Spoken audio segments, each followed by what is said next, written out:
Okay, so we continue the discussion on foreign exchange, new types of questions that were not covered in the normal classes. Having said that, एक चीज बता दूं कि forex में मेरे को डर न्यू टाइप के सम्स का नहीं है। मेरे को डर है जो क्वेश्चंस अपने क्लास में किए थे, उनमें जो एक एक क्वेश्चन किए थे ना, उनका डर है कि आप उन एक एक क्वेश्चंस का आपको हो सकता है ध्यान नहीं रहे। For example, there was a sum on economic exposure, elasticity of demand. क्या पता towards the end you are not able to see and see it properly. There was a sum on non-deliverable forward contract NDF. There was a sum on partial hedging. ठीक है। तो बहुत सारे ऐसे ऐसे stuff थे फॉरेक्स में जिसके एक एक दो दो सम्स किए हुए थे। तो you have to remember that the challenge in a tough paper would be कि आपका जो एक एक दो दो सम्स किया हुआ है, वो एक एक दो दो सम्स क्या आप याद करके कर पा रहे हैं क्या? ठीक है, बिकॉज क्या उसका स्कोप है सर पांच पांच दस दस सम करने का? नहीं स्कोप है, it is not possible humanly. ठीक है ना? So hope that's fine. चलिए, तो वी स्टार्ट। एपीवी का सम जो है वो मैं करवा रहा हूँ, वेरी वेरी इंपॉर्टेंट, प्लीज ध्यान दीजिएगा। I hope the screen is visible.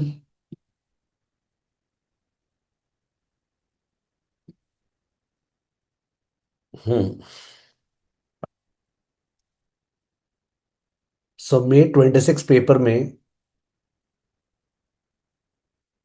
May 2026 exams, जो ब्लेंडर एग्जाम था, उसमें there was a sum on adjusted present value. What is adjusted present value? Adjusted present value is equal to base case NPV plus tax advantage of debt. Base case NPV plus tax advantage of debt. Base case NPV का मतलब NPV of a project assuming no debt. NPV of a project assuming no debt. तो उस case में जो project का सी फैट है, सी फैट, it is discounted at unlevered KC. Unlevered KC is R F plus R M minus R F into beta you.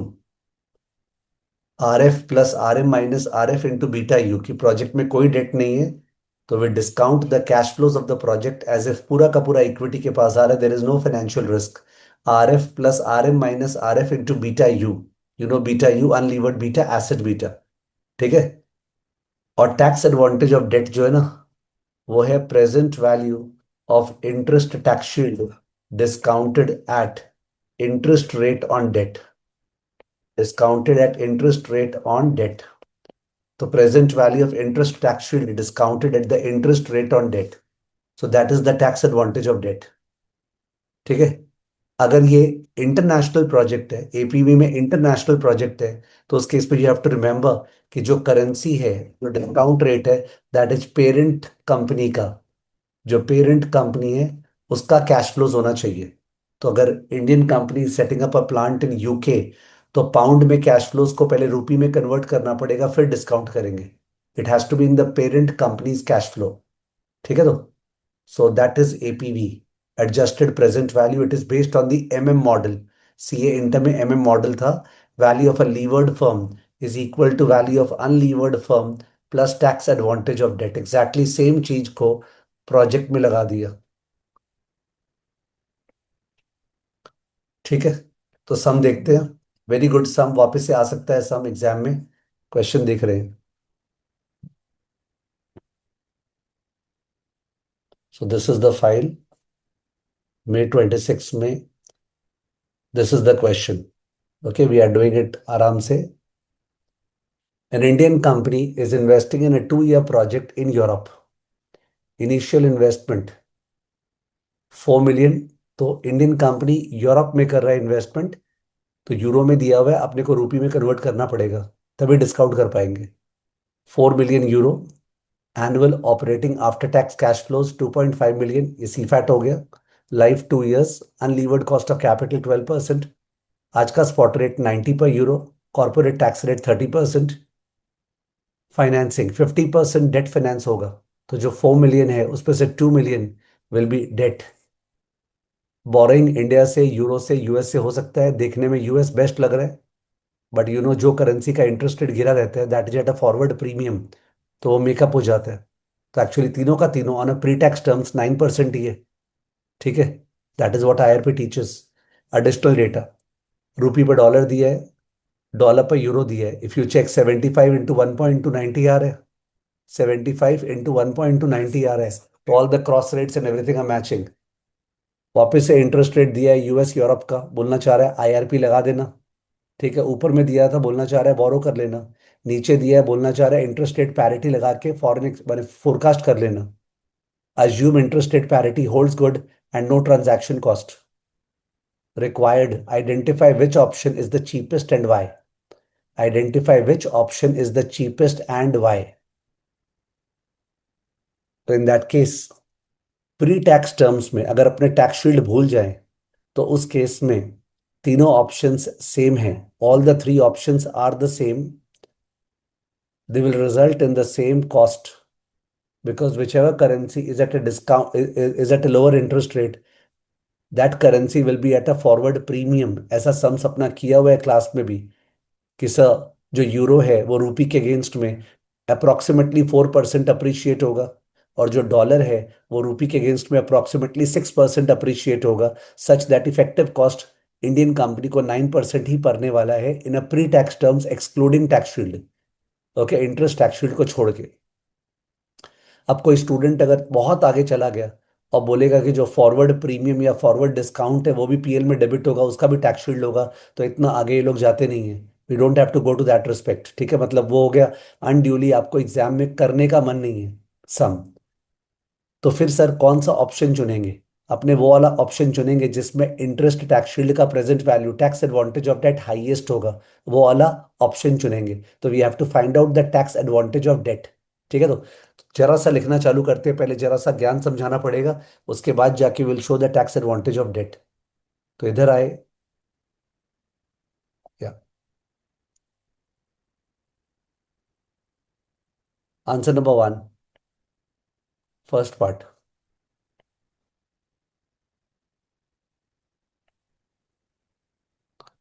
Since IRP holds good and there are no transaction costs, comma, effective cost of each borrowing in pre-tax terms would be the same. Since IRP holds good, there are no transaction cost. Effective cost of each borrowing in pre-tax terms would be the same. For example, I rupee 9%. If we borrow in I dollar equal to 3%, dollar will be at a forward premium of 9 minus 3 divided by 1.03 equal to what? 9 minus 3 divided by 1.03 is equal to what? मेरे पास calculator है नहीं आज, you will have to help me totally, otherwise मेरे को जाके लाना पड़ेगा। 5.83%। 9 minus 3 divided by 1.03 is 5.83%. Therefore, effective cost of dollar borrowing in rupee terms is equal to 1.03 into 1.0583, the whole thing minus 1, the whole into 100, equal to 9%. Okay, factor into factor. Approx 9% आ रहा होगा because 5.83 rounded off है। Approx 9% आ रहा होगा because 5.83 rounded off है। उसके अंदर मत जाना प्लीज कि सर अप्रॉक्स आ रहा है। तो जहां से भी बोरो करेंगे, फॉरवर्ड प्रीमियम और डिस्काउंट लेने से अल्टीमेटली कॉस्ट सेम आएगा। वही तो आईआरपी है, इंटरेस्ट रेट पैरिटी। ठीक है। तो प्री टैक्स कॉस्ट पे सब जगह बोरिंग सेम आने वाला है। Borrowing cost para change. Hence, hence, decision shall be based on tax advantage of debt. Decision shall be based on tax advantage of debt. Para change. Case 1, rupee borrowing. Amount of debt 20 lakhs euro. Rupee equivalent 20 lakhs into 90। 20 lakhs into 90 lakhs में कर लूं? तो 20 into 90 क्या हो गया? 1800 lakh. 20 into 90 rupees, 1800 lakh crore का date चाहिए अगर रुपया ही बोरो करेंगे तो। 90 का एक्सचेंज रेट था। Therefore interest cost 9% of 1800। What is 9% of 1800? Yes please, 9% of 1800 बताओ। 162। तो 162 lakhs पीएल में डेबिट होगा। Interest tax shield 30% of 162। 30% of 162 which is equal to what? 30% of 162 is equal to what? 48.6 lakhs। 48.6 lakhs। Therefore, present value of interest tax shield equal to 48.6 divided by 1.09 plus 48.6 divided by 1.09 square. Answer बताना। 2 साल का debt था तो 48.6 दो बार tax बचेगा, first year second year. उसका present value at the interest rate on debt. इसका प्रेजेंट वैल्यू करके बताइए। हमने 1800 लाख का डेट लिया, उसका इंटरेस्ट 9% 162 पीएल में डेबिट हुआ, तो टैक्स बचा 30% ऑफ डेट 48.6। उसका present value at the interest rate on debt 85.49। Yuvraj is saying 85.49 lakhs. तो अगर रूपी बोरिंग लेंगे तो 85.49 लाख का टैक्स एडवांटेज ऑफ डेट है इन रूपी टर्म्स। ठीक है ना? Next, case 2, euro debt. So debt हो गया यूरो 20 लैक्स। इंटरेस्ट रेट क्या था? 5% था क्या? Interest rate was 5%। So accordingly 5% of that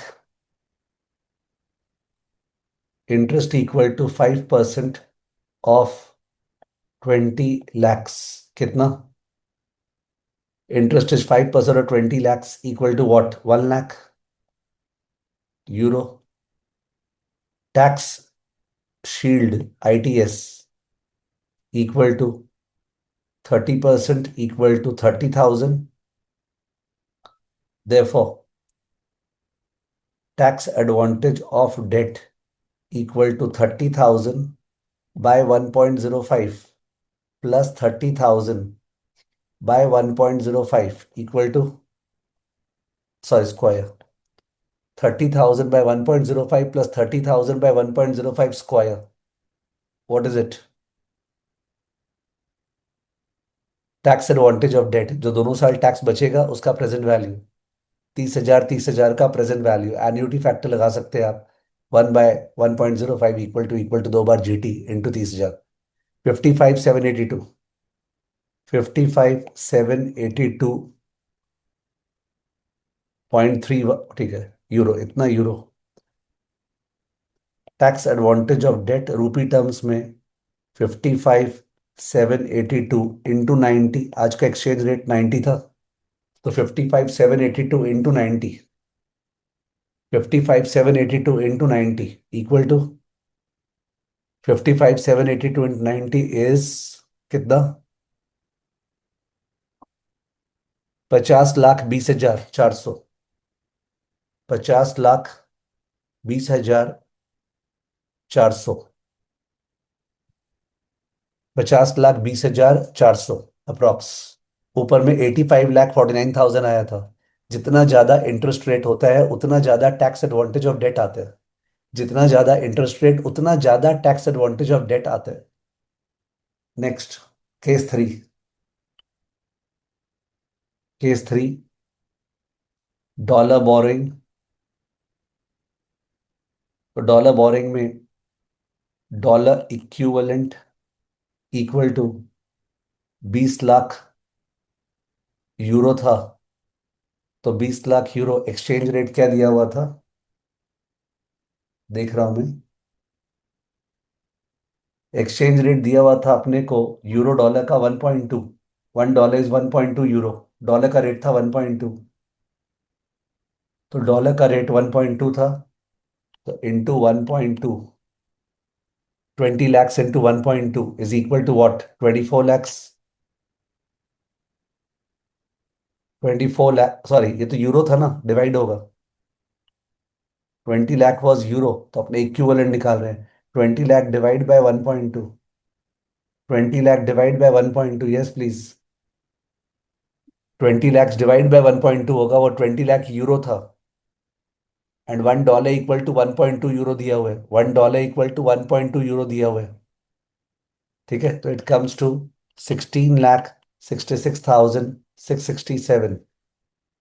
okay, जो कोटेशन था वो जो कोटेशन था that was euro per dollar, और ये 20 lakh was euro, so therefore divide करना पड़ा। उसके बाद interest at the rate of 3% क्या आ रहा है? Interest at the rate of 3% is coming to what? Yes Rishi, Saloni, Yuvraj. Interest at the rate of 3%, 50,000, 50,000। Interest tax shield is 30% of 50,000 equal to 15,000, equal to 15,000. Tax advantage of debt equal to 15,000 by 1.03 plus 15,000 by 1.03 square equal to what? 15,000 by 1.03 plus 15,000 by 1.03 square is equal to what? $28,702. $28,702. $28,702, $28,702। Okay, एक बार exchange rate वगैरह वापस से देख रहा हूँ। $28,702, तो आपको exchange rate दिख रहा होगा। द एक्सचेंज रेट इज, ओ ये तो उस टाइप से एक्सचेंज रेट दिया हुआ है, ध्यान नहीं दिया। एक्सचेंज रेट जो है ना चुपकी में दिया हुआ है, देखा क्या? एक्सचेंज रेट गूगली दिया हुआ है, एक्सचेंज रेट गूगली दिया हुआ है, आप लोग को दिखा क्या? मैं ध्यान नहीं दिया था। डॉलर रूपी दिया हुआ था 75, तो एक्सचेंज रेट गूगली में दिया हुआ है, बिकॉज यूएसडी रूपी 75 है, तो नेक्स्ट वाला भी डॉलर यूरो है। एक्सचेंज रेट गूगली में दिया हुआ है, तो वो जो रेट था 1.2, वो रेट एक्चुअली यूरो का था। ऋषि, युवराज, सलोनी, कैन यू सी दैट? ये कैसे पता चला? यूएस डॉलर रूपी का एक्सचेंज रेट देख के। US dollar INR exchange rate 75 है, तो नेक्स्ट वाला भी तो वैसे ही माना जाएगा। ओके, तो एक्सचेंज रेट जो है 1 यूरो इक्वल टू 1.2 है। Is it fine? I am really sorry, देखा नहीं मैंने फर्स्ट वाला। ठीक है, तो we have to do corrections, it will happen in the exam also, so it's representative of the exam, तो करेक्शन कर रहा हूं। ठीक है, ये वाला होगा 20 लाख इंटू 1.2। ठीक है, 20 lakh into 1.2, which is 24 lakhs. 24 lakh का 3%। 24 लाख का 3%, 72,000। 72,000 का 30%। 72,000 का 30%, 21,600। और 21,600 का प्रेजेंट वैल्यू 2 साल 3% पे। 21,600 का प्रेजेंट वैल्यू 2 साल 3% पे। 21,600 का प्रेजेंट वैल्यू 2 साल 3% पे 41,331। $41,331। Therefore, tax advantage of debt rupee terms में is 41,331 into 75। रूपी डॉलर 75 का एक्सचेंज रेट है। 41,331 इंटू 75। 41,331 इंटू 75 कितना? 41,331 इंटू 75 इज 30,99,821। 30,99,821 या 25 वॉट एवर रुपीज। तो ये आया है tax advantage of debt. 50 lakh, 30 lakh और 85 लाख। तो highest tax advantage of debt 85 lakh आया है रूपी बोरिंग में। तो लिख दो। Sorry.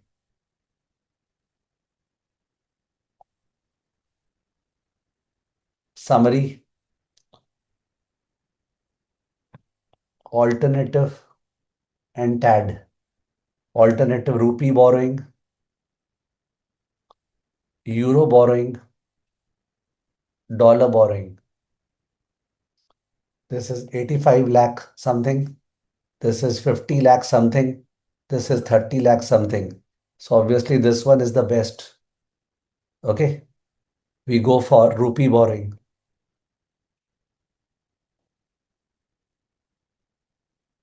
So that's the first part. इससे प्रिंसिपल्स क्या सीखे लाइफ में हमेशा, कि टैक्स एडवांटेज ऑफ डेट तभी हायर होगा जब इंटरेस्ट रेट हायर होगा। इंटरेस्ट रेट हायर तो tax advantage of debt higher. ये पहले से ही पता था, बट ये करके तो दिखाना पड़ेगा ही ना। तो फर्स्ट पार्ट में हमने दिखा दिया tax advantage of debt. And remember, tax advantage of debt is always discounted at the interest rate on debt. जो डेट का इंटरेस्ट रेट है उसी से पीवी किया जाता है। ठीक है ना। नेक्स्ट, अब जो सेकेंड पार्ट है क्वेश्चन का, क्वेश्चन का सेकेंड पार्ट बोल रहा है calculate adjusted present value under the cheaper option. तो चीपर ऑप्शन रूपी वाला था। चीपर ऑप्शन रूपी वाला था। ठीक है, उससे अपने को एनपीवी निकालना है। तो वो निकालने के लिए अपने को बेस केस एनपीवी निकालना पड़ेगा। We have to find out the base case NPV. तो बेस केस एनपीवी निकालने के लिए we have to find out the exchange rate का फोरकास्ट। एक्सचेंज रेट का फोरकास्ट यहीं पे निकाल ले रहे हैं। ओके, एक्सचेंज रेट का फोरकास्ट यहीं पे निकाल ले रहे हैं। चलो, तो एक्सचेंज रेट का फोरकास्ट आप लोग कर लो। S1 as per IRP is 90 into 1.09 divided by 1.03। 90 into 1.09 divide by 1.03। Rupee पर यूरो का 1 साल बाद का फोरकास्ट निकाल रहा हूं। तो याद होगा exchange rate into factor by factor. रुपया का फैक्टर डिवाइड बाय यूरो का फैक्टर। 90 into 1.09 by 1.03। ओ 05 होगा, 05 ठीक बोला, थैंक यू। ये 05 है ना यूरो का। तो 90 into 1.09 by 1.05, thanks Rishi. 90 into 1.09 by 1.05 है। 90 इंटू 1.09 बाय 1.05 इज 93.43। सो 93.43 1 साल बाद का forecast, and S2 equal to 93.43 into 1.09 by 1.05।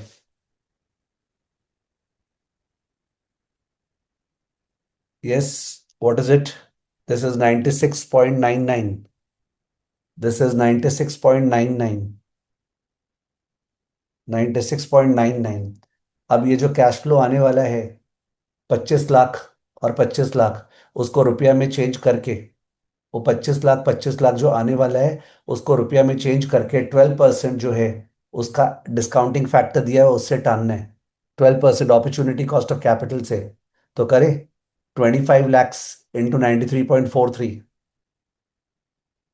NPV क्या होगा? एनपीवी होगा, मैं सजा रहा नहीं हूँ, ठीक है, I am not decorating. 25 lakhs into 93.43, ये रुपया में आएगा, into 0.893, plus 25 lakhs into 96.99 into 0.797, minus आज का initial investment as if equity पूरा पैसा लगा रहे हैं, 40 lakhs into 90। This the base case NPV. Base case NPV is equal to this. Base case NPV rupee में क्यों करना पड़ा? इंडियन कंपनी है, जो अपॉर्चुनिटी कॉस्ट ऑफ कैपिटल दिया हुआ है वो आईएनआर में दिया हुआ है। तो present value of the rupee cash flows minus 40 lakhs into 90। ये मत बोलना सर 40 लैक्स में से 20 लाख तो डेट है। बेस केस एनपीवी निकालते समय वी एज्यूम नो डेट, पूरा 40 लाख इक्विटी लगा रहा है, तभी तो अनलीवर्ड जो कॉस्ट ऑफ कैपिटल उससे पुल होता है। तो this is the base case NPV. Base case NPV 18.35 lakhs. This is the base case NPV 18.35 lakhs, positive या नेगेटिव? ये बेस केस एनपीवी है 18.35 लैक्स, पॉजिटिव या नेगेटिव? Positive, okay. तब तो प्रोजेक्ट ऐसे एक्सेप्टेबल हो गया। यूजुअली एपीवी के सम में बेस केस एनपीवी नेगेटिव आता है, फिर टैक्स एडवांटेज ऑफ डेट उसको बचाने के लिए खड़ा होता है। तो APV is equal to base case NPV. APV is equal to base case NPV plus tax advantage of debt, equal to 18,35,000 plus क्या आया था आप लोग का? 85 लाख वॉट एवर, 85,49,000 कुछ आया था। 18,35,000 plus 85 lakh what? Tax advantage of debt, 2 साल का इंटरेस्ट टैक्स शील्ड का प्रेजेंट वैल्यू क्या आया था? बिकॉज बहुत लंबा चौड़ा डेट था ना, 1800 लाख का डेट था। 85,49,000। 85,49,000, ठीक है। रियल लाइफ पे जो सम्स आते हैं वो बेस केस एनपीवी नेगेटिव आता है, project is not viable if it is purely equity financed, but given the tax advantage of debt it becomes viable, ऐसा होता है। पर यहाँ पे बेस केस एनपीवी पॉजिटिव आ गया है, प्रोजेक्ट इज सुपरबली एक्सेप्टेबल। तो 103.45 लैक्स बोल रहे हैं, 103.84 lakhs positive. Okay, the project is viable. 103.84 lakhs positive, the project is viable.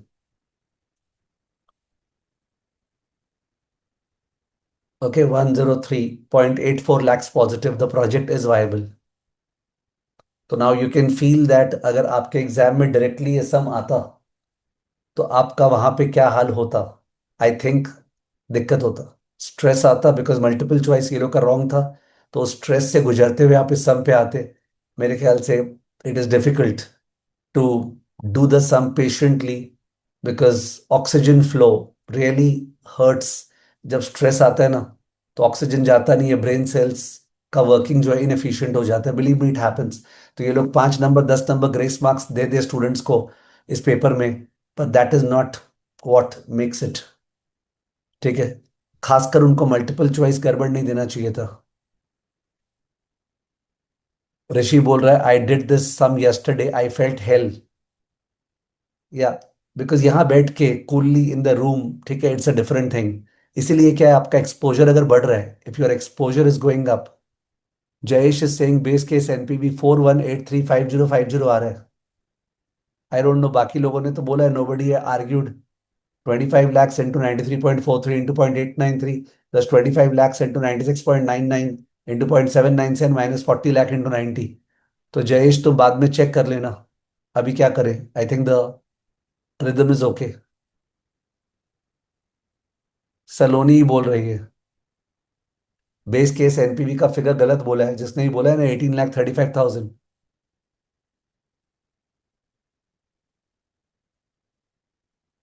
Base case NPV का फिगर जो है वो गलत बोला है। सब जन बोल रहे हैं बेस केस एनपीवी 41835050 आ रहा है। बेस केस एनपीवी का फिगर प्लीज चेक कर लेना। ओके, बेस केस एनपीवी का फिगर सलोनी और जयेश बोल रहे हैं गलत है। तो वो आप लोग ठीक कर लोगे, मैं भी ठीक करके शेयर करूंगा, ठीक है? मेरा किया हुआ है सॉल्व, एक मिनट। मेरा किया हुआ है solve, let's look at the answer. ये रहा, देख लो एक बार सॉल्यूशन। तो मैंने लॉजिक दिया है एंड ऑफ कोर्स ये चैट जीपीटी से सॉल्व किया है, बिकॉज कौन लिख लिख के सॉल्व करेगा? ठीक है, एक्सप्लेनेशन पूरा ठीक से टान टून के, ठीक है, वो मैंने जीपीटी से सॉल्व करवाया अपना लॉजिक दे के पूरा। And that is what the world should run. कि हम फालतू का अपना टाइम वेस्ट क्यों करेंगे? अपना लॉजिक देंगे, अपना इमोशन देंगे, अपना थॉट प्रोसेस देंगे, बट सजाना जो है वो जीपीटी क्लॉट से करेंगे। तो अकॉर्डिंगली ये तीनों बोरिंग था, देख लो। ये तीनों बोरिंग था, अपना भी आया था। उसके बाद जाके ये अपने इंटरेस्ट निकाले थे। इंटरेस्ट निकालने के बाद प्रेजेंट वैल्यू किए, तो 85,49,280 आया। यूरो बोरिंग में 20 लाख का यूरो बोरिंग है। 30,000 का टैक्स शील्ड, उसका पीवी किए, उसके बाद रुपी में कन्वर्ट किए, तो 50 लाख आया। उसके बाद डॉलर बोरिंग, तो 24 लाख का बोरो किए, उसका टैक्स शील्ड का प्रेजेंट वैल्यू 30 लाख आया, दिख रहा होगा। Comparison of the tax shield, 85 lakh, 50 lakh, 30 lakh something what ever. तो 85 लाख डिसाइड हुआ। Present value of the tax shield of INR greater than euro greater than USD. कैसे सजा सजा के लिखते हैं ये लोग, एज इफ एग्जाम में इसी का स्कोप है। रीजनिंग दी है, higher contractual interest rate equal to higher interest deduction equal to higher tax shield. ठीक है ना? प्री टैक्स इकोनॉमिक कॉस्ट तीनों में सेम है, तो option providing the higher tax benefit should be accepted. तो एक्सप्लेनेशन बहुत अच्छे से टान के लिखने बोला था मैंने। उसके बाद बेस केस एनपीवी निकाल रहे हैं, तो बेस केस एनपीवी निकालने के लिए स्टेप्स दिया है। Forecast the exchange rate, convert the euro cash flow into rupee, discount the rupee cash flow at 12%, deduct the INR equivalent. तो एक्सचेंज रेट आया अपना 96.98, जो 99 आया था आपका। S1 आया 93.43। कन्वर्ट किए कैश फ्लोज को रूपी में। कन्वर्ट करने के बाद उसको डिस्काउंट किए, 0.893, 0.797। और एनपीवी जो है ना, वो एनपीवी आया है 41,827,388। ये एनपीवी आया है 41,827,388। एनपीवी इज 41,827,388, माने 4.18 करोड़। 4.18 करोड़। और अपना वो आया हुआ था टैक्स एडवांटेज ऑफ डेट, तो एपीवी आ गया 5.038 crore. The project is viable. ठीक है, मैंने एकदम क्लास नंबर 1 प्रेजेंटेशन देने को बोला था। Okay, the prompt which I provided was कि एक्सप्लेनेशन ऐसा हो कि करते समय, okay, when you read the explanation you are totally satisfied. But remember you can't reciprocate the explanation in the exam. Exam में ये सब में आप सजा नहीं सकेंगे। तो डोंट थिंक अबाउट दैट, मेरा गंदा हो गया, ये हो गया, वो हो गया। ठीक है? तो ये 418.35 था अपना, ये वाला। This was 418.35, this one. एक मिनट, सॉरी।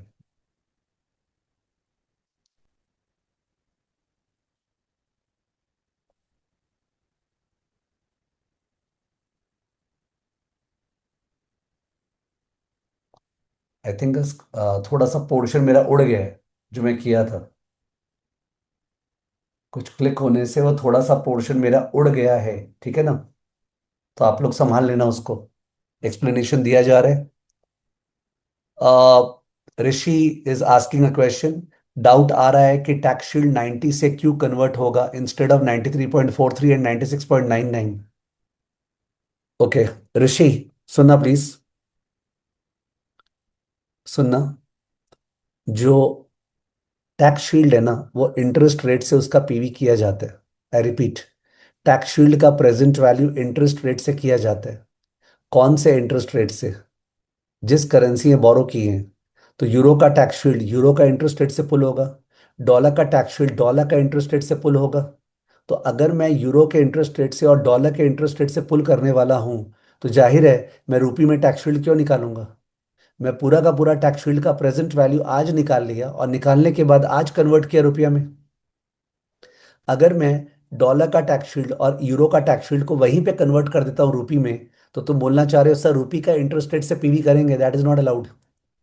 तुमने जिस करेंसी में बोरो किया है उसी करेंसी के इंटरेस्ट रेट से टैक्स शील्ड का प्रेजेंट वैल्यू होगा। इज इट फाइन ऋषि? ठीक है ना? जिस करेंसी में बोरो किए हैं उसी करेंसी का इंटरेस्ट रेट से। जो प्रोजेक्ट का कैश फ्लो है, प्रोजेक्ट का कैश फ्लो अगर तुम बोलते हो सर, जो प्रोजेक्ट का कैश फ्लो उसको भी यूरो में पीवी कर देते और उसके बाद आज रुपी में चेंज कर देते। ठीक से सुनना, अगर प्रोजेक्ट का जो कैश फ्लो था 25 लाख 25 लाख, कोई बोलता है सर 25 लाख 25 लाख का पीवी 3% से कर देते और 40 लाख लेस करते और लास्ट पे जो आया इंटू 90 करते। Not allowed, because 3% is the risk free rate, interest rate है। जबकि प्रोजेक्ट में रिस्क इन्वॉल्व है, उसका अनलीवर्ड कॉस्ट ऑफ कैपिटल दिया हुआ है रूपी टर्म्स में, तो उसको मेरे को रूपी में चेंज करना ही पड़ेगा। Did you get the answer? Others please. You will have the doubt कि जो यूरो कैश फ्लोज दिया हुआ है उसको अपने यूरो कैश फ्लोज को रूपी में क्यों चेंज किए फोरकास्ट करके। बिकॉज हमको ultimately discount unlevered cost of capital से करना था जो पेरेंट कंपनी की करेंसी में था। I hope it is completely fine. I hope it is completely fine. Rishi satisfied मेरे को चैट में दिख रहे हैं। I hope others also satisfied. ठीक है ना? परफेक्ट। मैंने कल सलोनी से पूछा था कि कौन से पेपर में एपीवी आया हुआ है पहले, तो उसने बोला था 2019 या 20 के पेपर में एपीवी आया हुआ है, एडजस्टेड प्रेजेंट वैल्यू। और वो वाला सिंस 2019 या 20 के पेपर में आया हुआ है तो वो क्लास में कराया हुआ है। ठीक है, मतलब उसका क्वेश्चन था 2020 में आया हुआ है, वो कहीं ना कहीं क्लासेस में कराया हुआ है, बिकॉज ऑफ विच मैं उस पर वापस से टाइम वेस्ट नहीं कर रहा हूँ कि चलो वो वाला भी कर लेते हैं। ठीक है, बिकॉज मेरा प्रीवियस बैच 2023 में हुआ था, तो I would have done over there. ठीक है, अभी 2026 में हो रहा है, 2020 में आया था। ठीक है ना? एनीवेज, नेक्स्ट क्वेश्चन में चलते हैं। तो नेक्स्ट क्वेश्चन जो है वो अपना इसका है, जो मल्टीपल चॉइस पे क्वेश्चन आया था।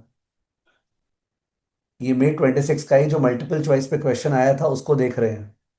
This was the multiple choice का question and I think this was the question जो ज्यादा बर्बाद किया स्टूडेंट्स को। क्वेश्चन देखते हैं, देखिए प्लीज।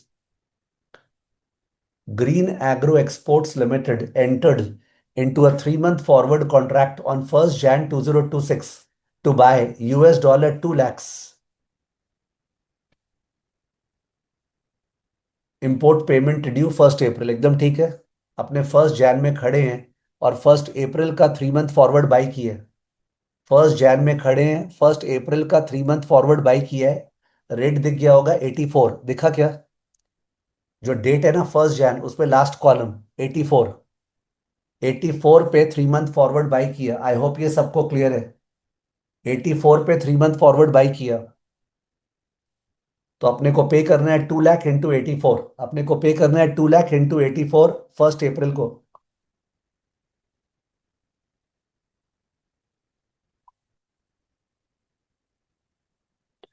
फर्स्ट फेब का भी दिया हुआ है एक्सचेंज रेट, 1st March का भी दिया हुआ है, 1st April का भी दिया हुआ है। From the information given above, choose the correct answer to question number 1 to 3। Green Agro Exports entered 3-month forward USD 2 lakh forward on 1st Jan। On 1st March, 2 महीना पहले, ऑन 1st March यानी 2 महीना पहले, what is the maturity settlement cost versus net extra cost of closing original and rebooking 1 month forward? What is the maturity settlement cost versus net extra cost of closing original and rebooking 1 month forward? तो जो वो बोला है उस पे brain लगा देते हैं। वैसे it is not consistent with what we had learned earlier, उस पे मैं बाद में आऊंगा। तो ये बोलना चाह रहे हैं अगर हम इसको कैंसिल कर दें और नया बुक कर लें तो एक्स्ट्रा कॉस्ट क्या लगेगा। तो अगर हम कैंसिल करेंगे 1st March को, तो 1 month फॉरवर्ड बिड रेट पे कैंसिल करना पड़ेगा। अगर हम कैंसिल करेंगे 1st March को, sorry 2 month forward bid rate पे कैंसिल करना पड़ेगा। 1st March को तो 2 महीना बाकी नहीं, 1 महीना बाकी। 1st March को कैंसिल करेंगे तो 1 month फॉरवर्ड बिड रेट पे कैंसिल करना पड़ेगा। 1 month forward bid rate, yes. तो 1 month फॉरवर्ड बिड रेट 83.7 है, दिखा क्या? 1 month फॉरवर्ड बिड रेट 83.7 है, दिखा? हमने बाई किया था 1st April के लिए। ये बोल रहा है 1st March को सपोज तुमने कैंसिल कर दिया तो 1 month बचा हुआ था, तो 1 month फॉरवर्ड बिड रेट पे कैंसिल होगा। तो 84, 83.7, 84 पे बाय, 83.7 पे सेल, 0.3 का loss. 0.3 into 2 lakh 0.3 into 2 lakh 60 हजार का लॉस। 0.3 इंटू 2 लाख 60 हजार का लॉस। एंड पूछा है सेटलमेंट कॉस्ट क्या था। सेटलमेंट कॉस्ट था 2 lakh into 84 1 crore 68 lakh. Settlement cost था 2 लाख इंटू 84 168 लाख। 2 लाख इंटू 84 168 लाख वो सेटलमेंट कॉस्ट था अपना शुरू से। तो सेटलमेंट कॉस्ट 168 लाख था। हमारा एक्स्ट्रा 60,000 लगा। हमारा एक्स्ट्रा 60,000 लगा। ऋषि बोल रहा है 84.05 माइनस 83.7। 84.05 कहां से आ गया? तुम तो बिड आस्क का डिफरेंस निकाल रहे हो ऋषि। बिड आस्क कहां से डिफरेंस? हमने कॉन्ट्रैक्ट किया था 84 पे 1 जैन को, और उसके बाद हम लोग 1 मार्च को 1 मंथ फॉरवर्ड बिड रेट पे कैंसिल कर रहे हैं। तो 84 का रेट था और 83.7 है।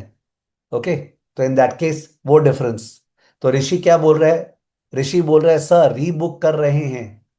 तो रीबुक कर रहे हैं तो क्या हुआ? तब तो one possible answer can be, sir पहले 84 था, अभी 84.05 पे कर रहे हैं, तो 0.05 इंटू 2 लाख 10,000 होगा। हो सकता है ये लोग ये बोलेगा कि 84 पे बुक किए थे, अब 84.05 पे कर रहे हैं, तो 0.05 इंटू 2 लाख 10,000 एक्स्ट्रा लगा। गॉड नोस क्या बोल रहे हैं, आई डोंट नो। क्योंकि अपने क्या पढ़े थे, अगर बात करें अपने क्या पढ़े थे, cancellation extension early delivery. Cancellation extension early delivery. Cancellation जो है वो क्लियर है, 84 पे किया था, 83.7 पे होगा, 100% क्लियर है। आपको रिवर्स कॉन्ट्रैक्ट करना पड़ेगा फॉर द ओरिजिनल मेच्योरिटी। तो वहां पे 60,000 का आंसर आएगा। एक्सटेंशन में तो हम लोग कैंसिल करते हैं और नया एंटर करते हैं बाद का, तो यहाँ बाद का तो है ही नहीं, फर्स्ट में वगैरह का। तो ये कर रहा क्या है, मेरे को तो समझ में नहीं आ रहा है। ये कैंसिल कर रहा है और कैंसिल करके वापस से बुक कर रहा है 1 अप्रैल के लिए, अलाउड थोड़ी होगा। कैंसिल कर रहा है और वापस से बुक कर रहा है 1 अप्रैल के लिए, ऐसा कुछ हमने नहीं पढ़ा था। हमने पढ़ा था या तो कैंसिल कर दो दिखा के डॉक्यूमेंट, और या कैंसिल करके एक्सटेंड कर लो। ठीक है, तो किताब का तो बात ही, और अर्ली डिलीवरी में तो अलग ही बात है, ओरिजिनल कॉन्ट्रैक्ट कैंसिल ही नहीं होते। ठीक है, तो ओरिजिनल कॉन्ट्रैक्ट एग्जीक्यूट होता है, उसके लिए स्वैप करना पड़ता है।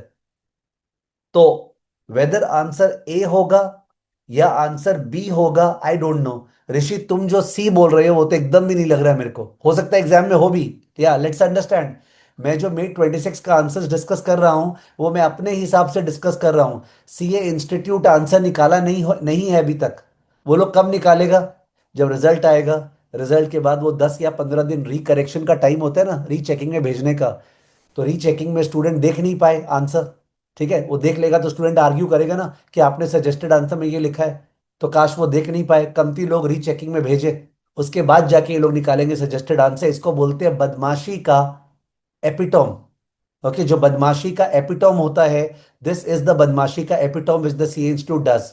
आपको तो जिस दिन पेपर आया, एग्जाम खत्म होने के बाद आपको सजेस्टेड आंसर निकाल देना चाहिए, कम से कम सी एग्जाम के बाद। आप क्यों वेट करते हो? क्या आपने क्वेश्चन बनाया तो आंसर है नहीं? ये सब बदमाशियां हैं जो ये लोग करते हैं। ठीक है।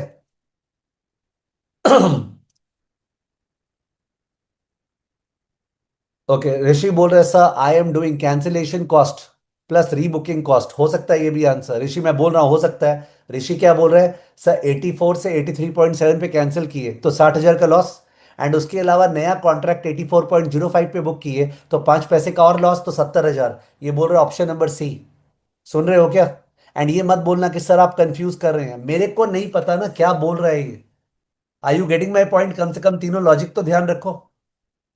ओके, एक हो गया वो कैंसिलेशन लॉस मांग रहा होगा, तो कैंसिलेशन लॉस 60,000 है। एक है वो रीबुकिंग का लॉस मांग रहा होगा 10,000 है। एक है वो दोनों मांग रहा होगा 70,000 है। Is it fine? Is it fine? There may be certain frustration at your level कि सर ये कोई बात हुआ कि आप तीन तीन आंसर दे रहे हैं, तो करे क्या? और एग्जाम में बैठ के भी तुम्हारे साथ यही होता है, तो बेटर है कि अपने डिस्कस करें यहाँ पे। और इसमें तो जिसने प्रिपेयर नहीं किया ना वो बेस्ट है टॉपिक। ओके, युवराज बोल रहा है सर क्वेश्चन में रीबुकिंग लग रहा है तो सी लग रहा है, ठीक है। तो सब अपना अपना, तो आई डोंट नो क्या आंसर है, बिलीव मी। मैंने लॉजिक दे दिया। कैंसिलेशन लॉस बोलेंगे तो 60,000, रीबुकिंग कॉस्ट बोलेंगे तो 10,000, और दोनों का दोनों मिला के 70,000। यस, बताओ कौन सा ऑप्शन टिक करते हैं अलग अलग जन। युवराज बोल रहे हैं मैं सी लेता, ऋषि भी सी लेता। सलोनी तुम कौन सा आंसर करती? Yuvraj would have marked C, Saloni would have marked what? Saloni बोल रहे हैं हाँ सी। तो everybody would have gone for C, तो let's go for C then. Let's go for C then. ठीक है ना। Extra cost of original entry booking लिखा है, बढ़िया। वरुण भी बोल रहा है सी। चलिए, question number 2। If import obligation is settled early on 1 March. Settled early तो अर्ली डिलीवरी हो गया, और अर्ली डिलीवरी तो स्वैप होता था। If import obligation is settled early on 1 March and total cash outflow is required that day to close the forward contract and make import payment. तो ये बोलना चाह रहा है, हम लोग कैंसिल किए तो 60,000 का लॉस लगा, और उसके अलावा हम लोग स्पॉट बाई करके पे कर दिए। समझे? ये बोलना चाह रहा है हम लोग कैंसिल किए तो 60,000 का लॉस लगा, और हम लोग 1 मार्च को स्पॉट बाई किए 83.75 पे। चेक करो ना। 83.75 इंटू 2 लाख कितना आया, प्लस 60,000। 83.75 इंटू 2 लाख जो आया, प्लस 60,000। ये लैंग्वेज कम से कम क्लियर है, ऑल्दो अर्ली डिलीवरी ऐसे होता नहीं है, बट लैंग्वेज क्लियर है। बोला 1 मार्च को तुमने पार्टी को पे कर दिया, कैसे? कैंसिल करके। तो कैंसिल किया, 60,000 लॉस लगा, और स्पॉट बाई किया होगा 83.75 पे। तो 1681000 आ रहा है, ऑप्शन नंबर बी। ये ऑप्शन नंबर बी आ रहा है। लैंग्वेज को देखते हुए ये ज्यादा करेक्ट लग रहा है, बट बिलीव मी, मेरे को लग रहा है कि फिर अर्ली डिलीवरी पड़े ही क्यों, अगर ये करना था तो। काश आरबीआई गाइडलाइंस यही होता कि अर्ली डिलीवरी में पुराना कॉन्ट्रैक्ट कैंसिल कर दो और नया बाजार में बाई करके पे कर दो। और हम लोग क्या क्या किए थे कि सर, अपने को क्या बोलते हैं, पुराना कॉन्ट्रैक्ट पे ही डिलीवरी होगा, अपने को आज जो दूसरे बैंक से किए थे बाई सेल स्वैप करना पड़ेगा, and so on and so fourth. You remember? सारी धज्जियां उड़ गई है, कॉमन सेंस पे डाल दिया है। काश ऐसा होता सिलेबस में, तो अर्ली डिलीवरी जल्दी खत्म हो जाता।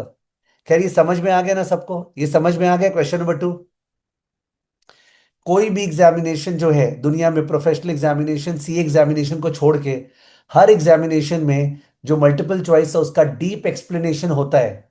बी राइट क्यों है, ए सी और डी रॉन्ग क्यों है।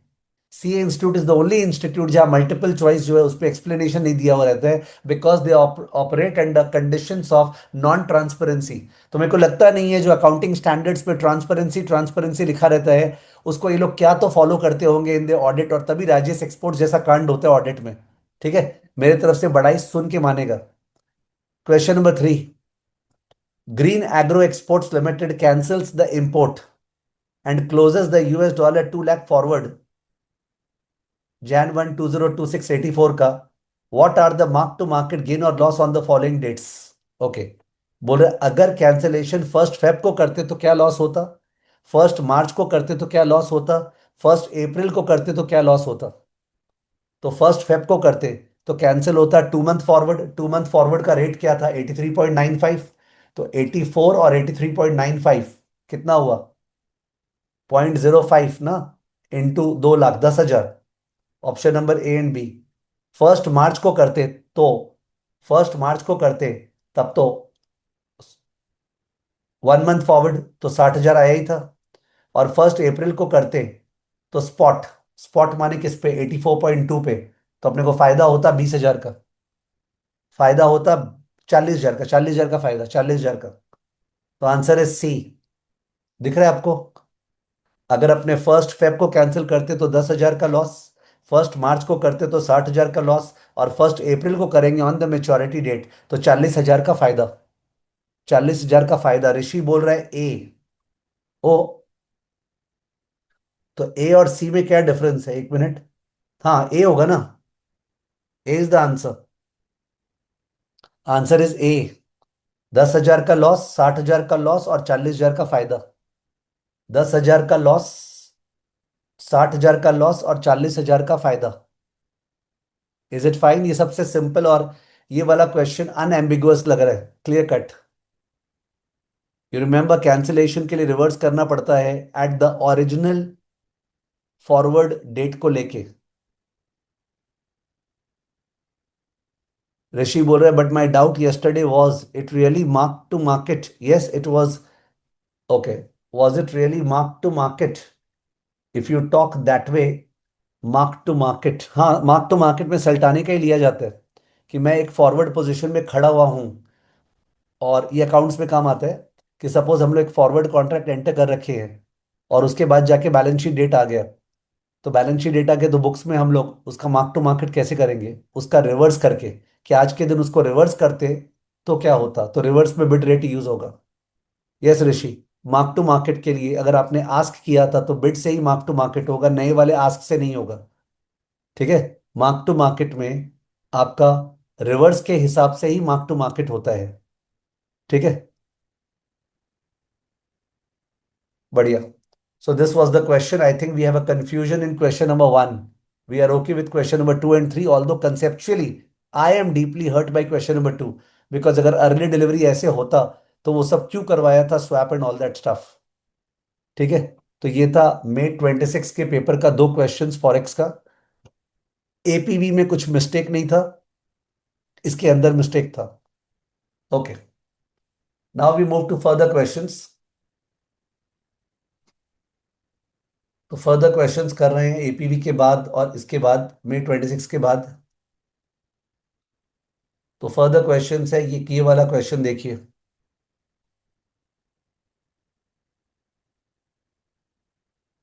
ऋषि बोल रहे और भी एक क्वेश्चन है, मेरे को तो दिखा नहीं, मिस हो गया होगा मेरे से Rishi. Okay, I might have missed out, so I am not carrying the paper right away. So in that case मेरे को डालना पड़ेगा वो। I'll cover it up. A US investor chose to invest in Mumbai Sensex for a period of 1 year with a view to earn a nominal return of 12% on the investment.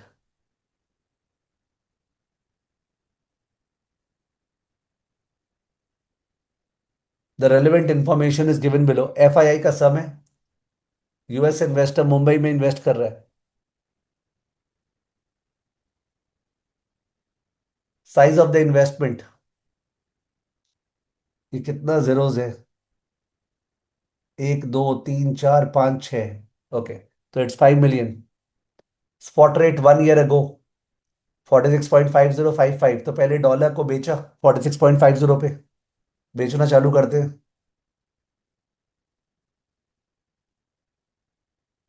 पहले dollar को बेचा, जो 50 lakh dollar है उसको बेचा 46.5 पे। Spot rate now Sensex 1 year ago, उसको Sensex पे लगाया, डिवाइड बाय 5855। सेंसेक्स नाउ 6087 पे सेंसेक्स को आज बेच दिया। जो रुपया आया उस रुपया से डॉलर खरीदा नाउ एट 43.55। रुपया अप्रिशिएट हो गया, वाह लॉटरी लग गया इसका तो। 43.55।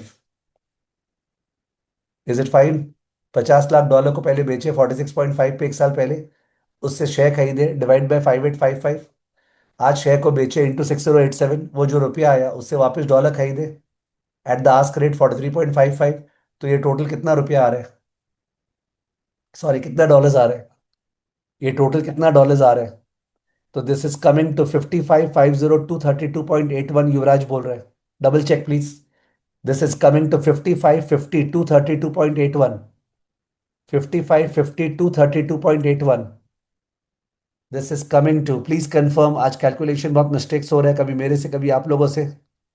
This is coming to 55,50,232, 55,50,232। Decimal छोड़ देते हैं इतने बड़े फिगर में, 233 कर देते हैं। ओके, इतना डॉलर्स आया, 55,50,233। ठीक है। तो उस केस में पूछा है what is the nominal return to the US investor. तो यूएस इन्वेस्टर 50 लाख लगाया था, तो this minus 50 lakh divide by 50 lakh into 100। This minus 50 lakh divide by 50 lakh into 100। What is the answer? Saloni saying 11%।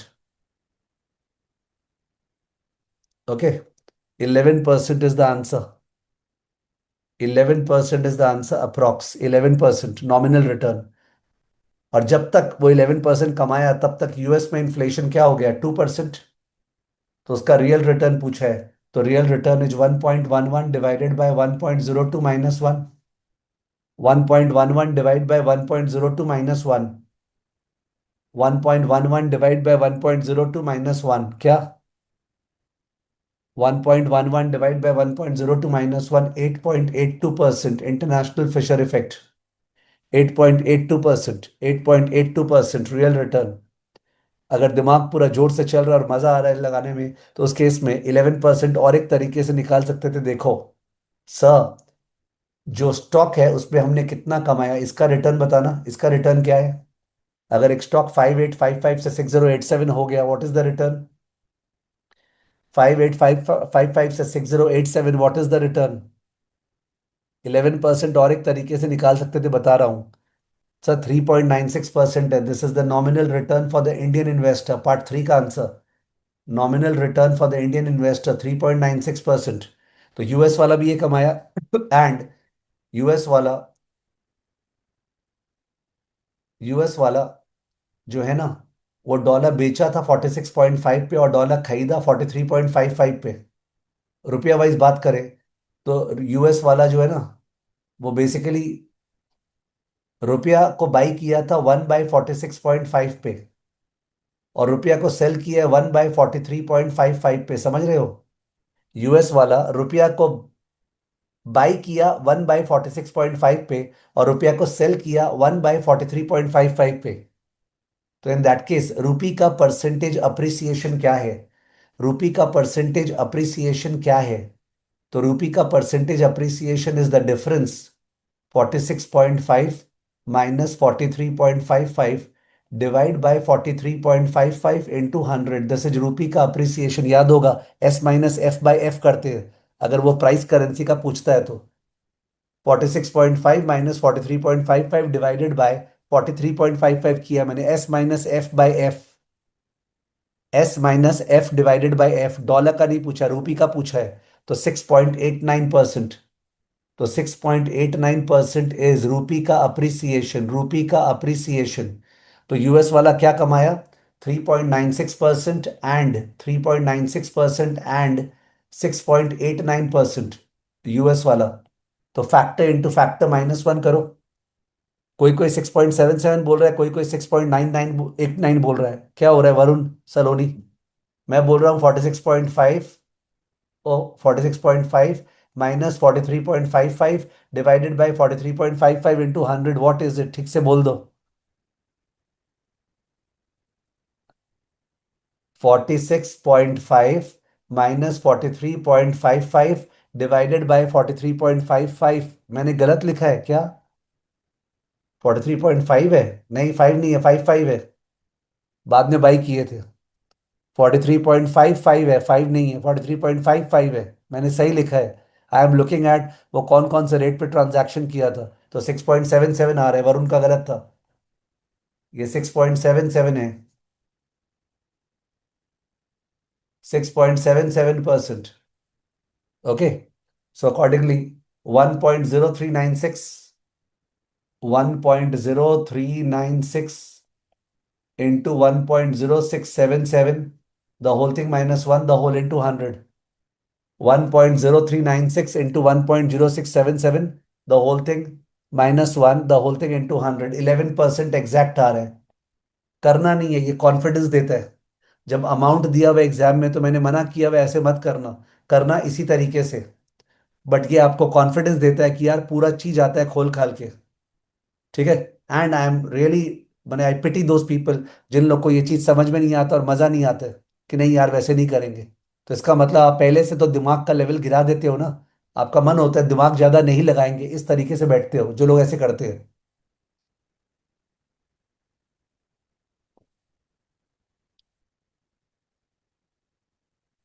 Last part, compute the real return to the Indian investor.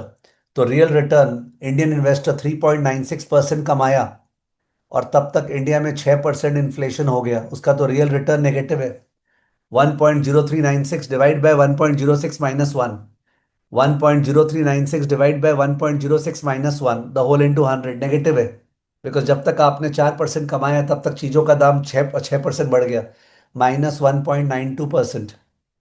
-1.92%। Okay, -1.92%। Yes सलोनी, -1.92% युवराज। तो -1.92%, okay, is the negative real return. Okay. अगर किसी को भी गंदा लग रहा है, बहुत अच्छे से सॉल्यूशंस किया हुआ है, ठीक है, तो in that case you may check the solution, एकदम क्लीन सॉल्यूशंस लेटर ऑन। तो दिस वाज फॉरेन इन्वेस्टमेंट का sum. Nothing great about it, but yes, नहीं किया हुआ आदमी का तो उस केस में अटक सकता है। It is not ICAI। Next question. Suppose on 1st Jan 2003 the cost of borrowing dollar for the year was 8%. During the year, inflation rate in Euro and US were 3% and 2% respectively. Okay, Euro and US.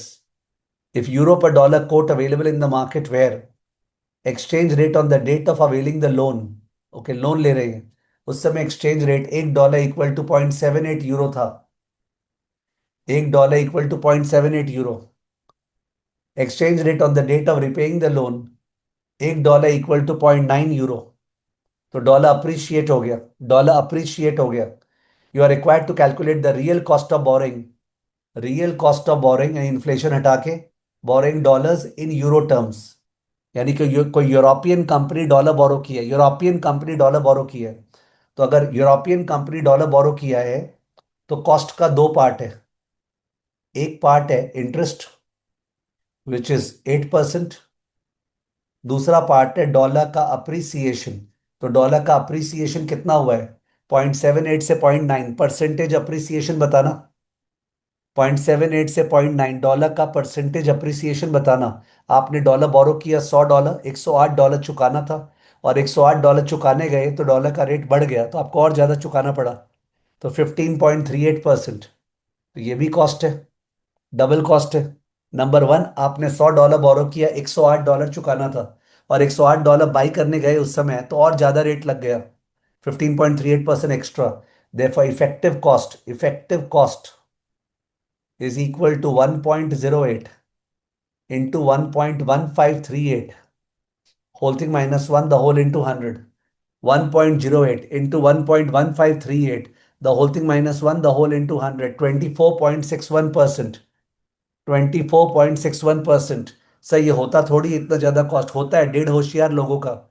जो लोग सस्ता currency देख के बोरो करते हैं उसको cover नहीं करते ना। जो सस्ता करेंसी देख के बोरो करते हैं, कवर नहीं करते, उनका ये हाल होता है। ठीक है, तो 24.61%। उसके बाद रियल पूछा है, तो रियल कॉस्ट मतलब इन्फ्लेशन हटा के, तो 1.2461 डिवाइडेड बाय यूरो में इन्फ्लेशन क्या है, अपने को यूरो से मतलब है। यूरो में इन्फ्लेशन क्या है? 3%, divide by 1.03 minus 1।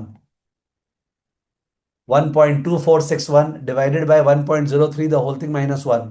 1.2461 divided by 1.03 the whole thing minus 1, 20.98%। 20.98%। So 20.98% is the real effective cost of dollar borrowing in euro terms। Real effective cost of dollar borrowing in euro terms। Okay, real effective cost of dollar borrowing in euro terms। Okay, conceptually good question।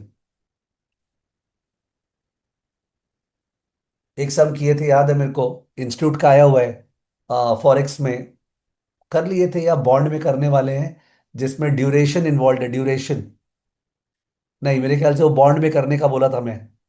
One second, वो खतरनाक समय mark किया हुआ है कि जब bond chapter करेंगे तब करेंगे। माने मैं वैसे बोल रहा हूँ कि मेरे को एक एक सम में डर लगता है कि जो एक टाइप का बस सिंगल वैरायटी का सम है, तो एग्जाम के पहले वो अलग अलग यूनिक सम्स मार्क करना जरूरी है देखने के लिए। बिड आस्क थोड़ी देखते रहेंगे, कोई बेवकूफ है वो एग्जाम के पहले रिवाइज करते समय क्या बोलते हैं, फर्स्ट पेज से फॉरेक्स रिवाइज करेगा तो बेवकूफ़ी है। आपका बिड आस्क थोड़ी आने वाला है, आपको लास्ट से रिवाइज करना चाहिए। एंड आपको यूनिक चीज जरूर देखना चाहिए, NDF, non deliverable forward contract, economic exposure का इलास्टिसिटी वाला सम, APV का तीन चार बड़ा बड़ा वाला सम, ठीक है, इंटरनेशनल प्रोजेक्ट का तीन चार बड़ा सम, तो ये सब देखना पड़ेगा। An Indian company in its bid to scale operations required a loan of $3 lakh. $3 lakh का loan. The company's banker agreed to arrange the loan with the condition that the loan is to be repaid with interest by making equated annual installments of 1,12,000 at the end of each year for a period of 3 years after receipt of the loan। तो 3 लाख का loan है, लौटाना है एक बारह एक बारह एक बारह। लौटाना है एक बारह एक बारह एक बारह। ये लौटाना है। ध्यान रखिएगा, ये तो मैंने बता दिया कितना लौटाना है। अगर इंटरेस्ट रेट दे देता और इक्वेटेड इंस्टॉलमेंट्स निकालना होता तो आप लोग को इक्वेटेड इंस्टॉलमेंट निकालना पड़ता 3 lakh divided by annuity factor. जब भी इंटरेस्ट इंक्लूसिव इंस्टॉलमेंट निकालना है तो loan amount divided by annuity factor, तो उससे 1,12,000 आता।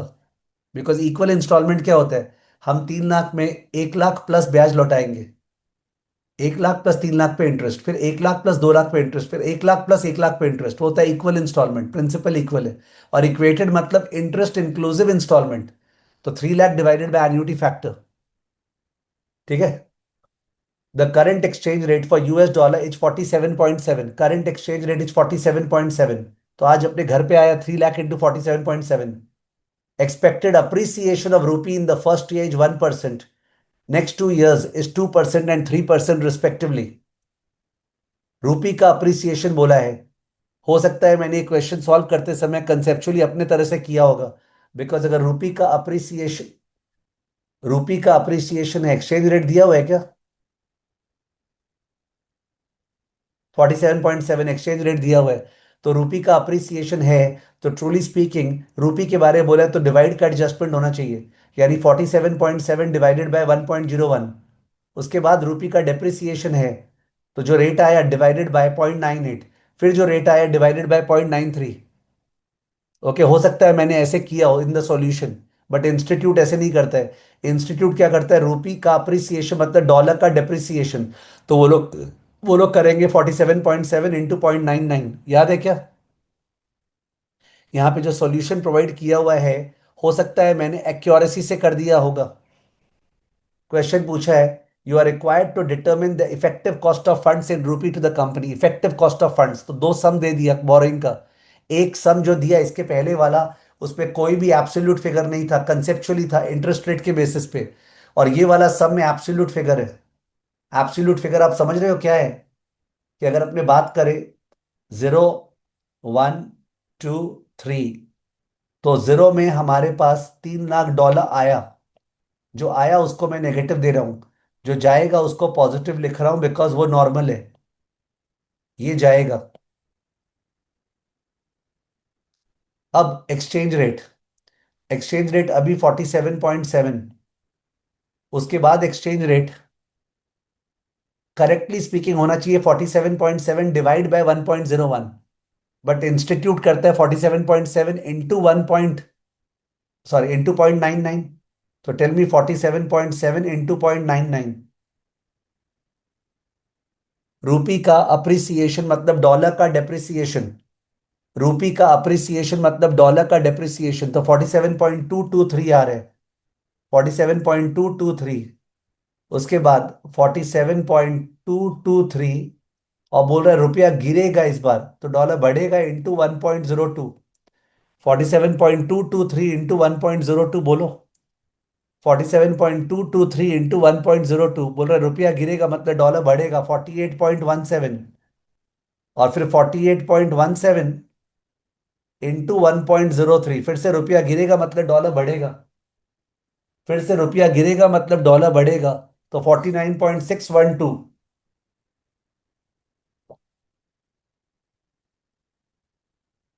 49.612 ये एक्सचेंज रेट्स आया। इसमें सारा जीरो जीरो हटा देते हैं, जीरो जीरो हटा देते हैं। ओके, जीरो जीरो हटा दिए, तो फिगर्स इन थाउजेंड्स है। तो उस केस में अपना रूपी कैश आउटफ्लोज 300 इंटू 47.7 बोलिए। 300 इंटू 47.7, 300 इंटू 47.7, 14310, ये आया। आया को मैं नेगेटिव दिखा रहा हूं बिकॉज मैंने कैश आउटफ्लो हेडिंग दे दी है। 112 इंटू 47.223, 112 इंटू 47.223, 112 इंटू 47.223, 5289, 5289 गया।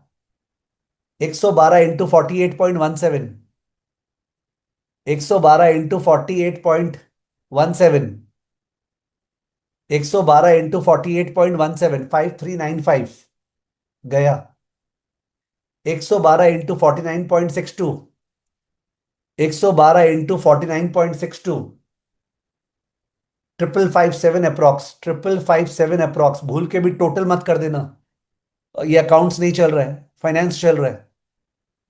Money standing at different points of time cannot be added and deducted, lesson number one. Okay, तो भूल के टोटल मत कर देना ये। तो सर इतना आया, 14,310 आया, और इतना इतना जाएगा, इसका कॉस्ट निकालना है। कॉस्ट निकालने के लिए inflow equal to outflow, C A inter IRR का feeling, inflow equal to outflow. तो 14,310 is equal to 5289 divide by 1 plus R plus 5395 divide by 1 plus R the whole square plus 5557 divide by 1 plus R the whole cube. ये R निकालना है, ये R निकालना है। Okay, ये जो are निकालना है उसको गैस करने का तरीका, कोई कॉन्सेप्ट कि जो बोरो की है उसका इंटरेस्ट और उसका अप्रिसिएशन। तो बोरो हम लोग डॉलर की है, बोरो डॉलर की है, डॉलर का इंटरेस्ट रेट क्या है, गैस वर्क समझा रहा हूं। डॉलर बोरो की है, कॉस्ट, डॉलर का इंटरेस्ट रेट क्या है, आई डॉलर, डॉलर का इंटरेस्ट रेट क्या है। तो डॉलर का इंटरेस्ट रेट निकालने के लिए एक बार एन्यूटी फैक्टर ट्राई करो ना, कौन सा एन्यूटी फैक्टर से 1,12,000 को मल्टीप्लाई करें जिससे 3 लाख आता है, देखो। एन्यूटी फैक्टर अगर अपने 10% लेते हैं, 10% 3 साल का एन्यूटी फैक्टर इंटू 1,12,000, चेक करो। 10% 3 साल का एन्यूटी फैक्टर इंटू 1,12,000, क्या 3 लाख आ रहा है क्या? 10% 3 साल का एन्यूटी फैक्टर निकाल के इंटू 1,12,000 कीजिए, तो बोल रहा है 278 आ रहा है, तो 10% बहुत हाई है, तो 8% करो। 8%, 8% 3 साल का एन्यूटी फैक्टर इंटू 1,12,000, ट्राई। 8% 3 साल का annuity factor into 1,12,000। Annuity factor निकालना आपके बाएं हाथ का खेल है। 1/1.08 इक्वल टू 3 बार GT into 1,12,000, it's coming to 288। तो 6% ट्राई करो, तो 6% ट्राई करो, 6%। 6% 3 साल का एन्युटी फैक्टर इंटू 1,12,000, 6% 3 साल का एन्युटी फैक्टर इंटू 1,18,1,12,000, 299,377 आ गया। 299,377, तो 6% से आ रहा है। आई डॉलर 6% पता लगा लिए, किसे डॉलर का इंटरेस्ट रेट 6% है, 6 से जरा सा कम है। और डॉलर का अप्रिसिएशन जो है ना, कितना हुआ है? डॉलर का अप्रिसिएशन हुआ है -1 +2 +3 the whole divided by 3, the whole divided by 3, yes. -1 +2 +3 the whole divided by 3, -1 +2 +3 the whole divide by 3। बुद्धिमान आदमी को समझ में आ रहा होगा। डॉलर का अप्रिसिएशन, फर्स्ट ईयर डॉलर गिरा, सेकेंड और थर्ड ईयर बढ़ा, तो ऑन द होल 1.33%। तो 6 + 1.33%, ये मत बोलना फैक्टर इंटू फैक्टर, यहां गैस कर रहे हैं। तो 7.33%, ओके 7.33%। तो 7, 7.5% से ट्रायल एंड एरर करना चाहिए, 7, 7.5% से ट्रायल एंड एरर करना चाहिए। ओके, 7, 7.5% से ट्रायल एंड एरर करना चाहिए, 7.5% से आर गैस करना चाहिए।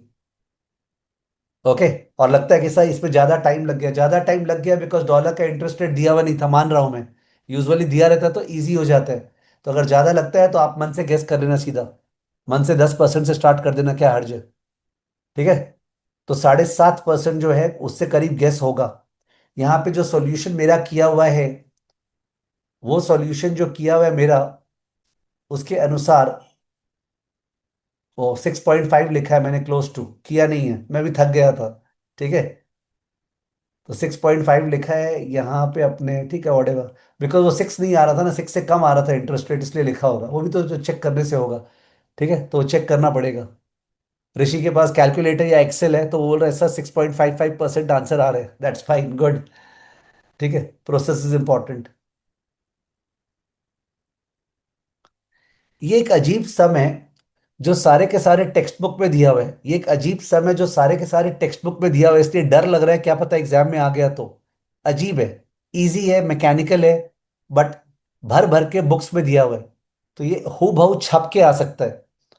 क्वेश्चन देखे, क्वेश्चन है,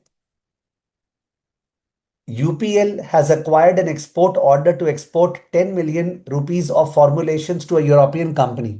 इंडियन कंपनी है, फार्मा कंपनी, बहुत एक्सपोर्ट करते हैं। ओके, ये लोग फॉर्मुलेशन ही एक्सपोर्ट करते हैं। तो 10 मिलियन का ऑर्डर है यूरोप से। UPL is also planning to import bulk drugs 5 million from a company in UK. UK से इंपोर्ट करेंगे 5 मिलियन वर्थ रुपया का। The proceeds of the export 3 months, payment for the import 6 months. Clear. Invoicing for these exports and imports can be done in currencies dollar, euro और sterling at the company's choice. Okay, invoicing का समय वो पूछ रहा है, invoice किस में करना है, डॉलर में कि यूरो में कि स्टर्लिंग में। The following market quotes are available. तो स्पॉट रेट दिया हुआ है, रूपी डॉलर, रूपी यूरो, रूपी पाउंड, बिकॉज रूपी में सब था ना, 10 मिलियन, 5 मिलियन। एनुअलाइज्ड प्रीमियम दिया हुआ है। You are required to advise the company about the invoicing currency. तो मैं समझा तो दे रहा हूं, बट इसका शॉर्टकट क्या है सुन लो पहले।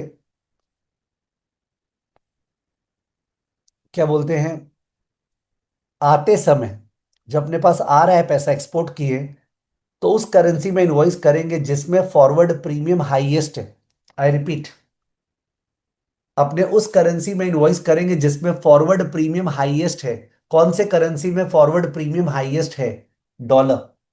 तो एक्सपोर्ट इनवॉइसिंग इसी से होने वाला है सर। कैसे, वो मैं दिखाऊंगा। और जो इंपोर्ट का इनवॉइसिंग है उसमें हम कमती फॉरवर्ड प्रीमियम देना चाहेंगे, तो उसमें हम लोग इनवॉइस करेंगे पाउंड में, इंपोर्ट। जाहिर है रिटर्न सम आ गया तो आप इस तरह से आंसर दे नहीं पाओगे। यू हैव टू शो, मैं शो करूंगा, बट एक बार आंसर तो बता दूं। और ये सम क्यों करवा रहा हूं, बिकॉज ये बुक्स में भरा हुआ है। सर कौन सी बुक्स का बात कर रहे हैं? इंटरनेशनल बुक्स होती है जहां पे करेंसी का सम्स होता है। सर मेरे को नाम चाहिए। Name of the books are, एक बुक है एलन शपीरो, बुक का नाम याद नहीं है, उसका जो ऑथर है वो एलन शपीरो। ओके, उसका बुक है। There is a book by IIM Bangalore का प्रोफेसर, प्रोफेसर पीजी आप्टे। तो this a book by PG Apte, पर आप ये सब बुक्स थोड़ी पढ़ेंगे, तो इसलिए सेंस नहीं है वो सब बात करके कि कहाँ कहाँ से सम्स ले रहे हैं। ठीक है। तो इन दैट केस ये अपने को दिया हुआ है, ये आंसर होना चाहिए। अब ये आंसर क्यों होगा डिस्कस कर रहे हैं। तो export invoicing, we are discussing export invoicing. Export invoicing discuss कर रहे हैं। तो एक्सपोर्ट इनवॉइसिंग में केस वन, डॉलर में इनवॉइस। तो स्टेप वन, इनवॉइस अमाउंट क्या होगा? इनवॉइस अमाउंट क्या होगा? तो हमको तो 10 मिलियन रुपया चाहिए, 10 मिलियन रुपीज आई वांट। तो इनवॉइस अपने उस अमाउंट पे करेंगे, $X, जिसको आज सेल करने से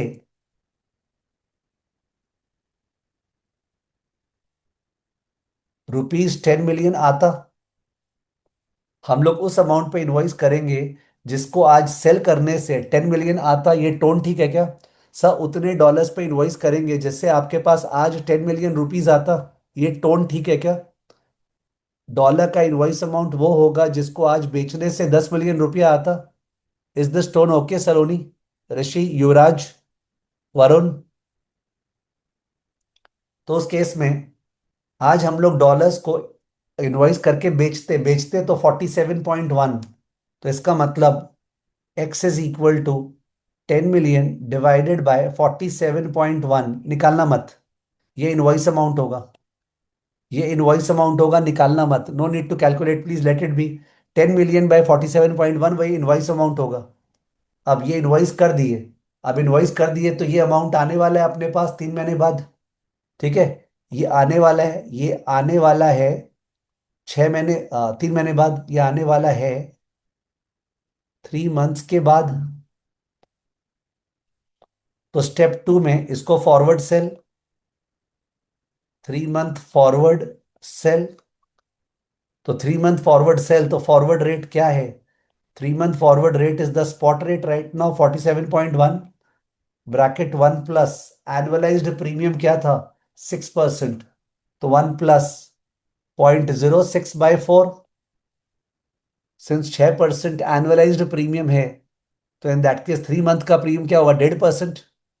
तो 47.1 इंटू 1 प्लस 0.06/4, एक बार निकालो मत, एक बार निकालो मत। तो उस केस में सेल किए तो रूपी इनफ्लो क्या आएगा 3 महीने बाद? रूपी इनफ्लो आफ्टर 3 मंथ्स क्या आएगा, एक बार मत निकालो, एग्जाम में निकाल देना। इज इक्वल टू, रूपी इनफ्लो इक्वल टू, दिखा रहा हूं, 10 million divide by 47.1 into 47.1 into 1 + 0.06/4। If you look at the maths, 47.1 47.1 cut, 47.1 cut, केवल 10 million पे ये प्रीमियम ही तो लगा। इसलिए मैं बोल रहा था अगर ध्यान दोगे इस सम को तो कितना स्ट्रेट फॉरवर्ड सम है, जिसमें प्रीमियम ज्यादा है वो वाला करेंसी चुनना है, बिकॉज जो भी रेट है वो तो कट जाने वाला है, बिकॉज वो स्पॉट रेट से आप डिवाइड करोगे इनवॉइस निकालने के लिए, फिर उसी स्पॉट रेट से फॉरवर्ड रेट निकालोगे तो कट जाएगा, तो सब अजीब हो जाते हैं। बट अपने को अजीब से क्या मतलब, एग्जाम में आ गया तो we got to do it. ठीक है, तो ये इसी तरह से किया हुआ है। इंपोर्ट वाले में आस्क रेट यूज किया है। ओके, इंपोर्ट वाले में आस्क रेट यूज किया है, तो अकॉर्डिंगली सॉल्यूशन वैसे टान के है बट है बहुत easy. Why have I shared the sum, because मेरे को दिखा कि ये सम इतने बार मौजूद है फॉरेन बुक्स में, तो बिकॉज ऑफ विच। ठीक है ना, सॉल्यूशन प्रेम से धीरे धीरे आप यहां देख लोगे।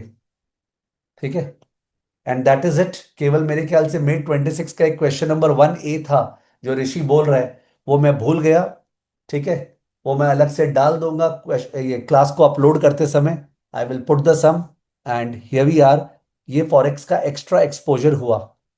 आप लोग जो करंट बैच के स्टूडेंट्स हैं, उनको जिस तरह से पढ़ाया गया है, और खासकर जो लोग अभी क्लास कर रहे हैं, उनको लग रहा होगा कि सर ऐसा भी कोई बहुत तोप नहीं था सारे सम्स, कोई एक दो सम्स में ज्यादा दिक्कत था, नो इश्यूज। तो ये फीलिंग बहुत बढ़िया है, इसका मतलब आप ठीक जा रहे हो। बट प्रॉब्लम ये है कि आपका जो एग्जाम ड्यू है ना, जब 2027 में या किसी का है, या 2028 में जिसका एग्जाम है, उसका तो बाकी सब्जेक्ट का प्रेशर तब तक आ जाएगा ना, खासकर जब डीटी आईडीटी आएगा, तो तब तक क्या होगा, फिर वो डेप्रिशिएट होने लग जाता है।